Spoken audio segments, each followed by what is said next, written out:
I have another myth to break here today, because people on the social media and everybody is talking about the attention span, which is going down and down and down. People are just scrolling the screen upwards to get newer things. But I'll tell you, for an effective marketing, your content should be more in depth, and that's why I call that length always supersedes brevity. Brevity is immediately done, which people see, but this brevity is not gonna spend time with you, and since you're not spending good quality time with the content, people are not building that kind of a trust. So for an effective marketing, for an effective storytelling, you need to have more time spent with your audience. Your content should spend more time with your audience, and that could happen only when you write something which captivates their mind, it triggers their emotional chord, and it also make them feel that you are trustworthy, you have that expertise, you have that knowledge which can help them in future.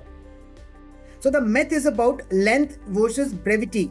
If you don't have length in your content, your audience is gonna be immediately absorbing for a couple of seconds or a fraction of seconds, and immediately then they'll be forgetting once they scroll to the next content.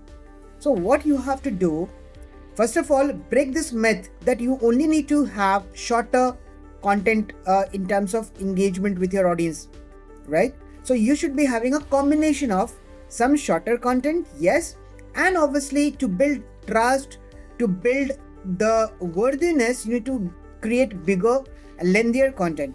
So you need to have a combination of shorter form of videos, longer form of videos, shorter form of text content and longer form of text content.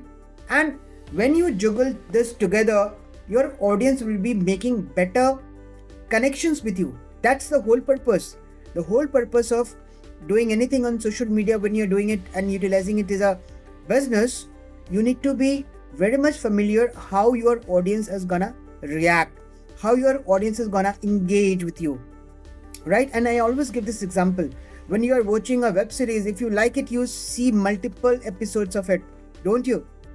When you are watching a movie, even if the movie is for 3 hours, you keep watching because you find it interesting. And if you don't like it, you'll be immediately moving out in 10 minutes, 15 minutes, or for half an hour, right? So length, this is what the message is. Break that myth that you only need to have shorter length of content. You don't need to be focusing on brevity, but you need to have a combination of length, because length always supersedes the trust building, the connections, the emotional feeling, right? So that's the myth. So from now onwards, you need to take care of these two kinds of content in terms of length and focus on having a balance of both. That's it. Thank you.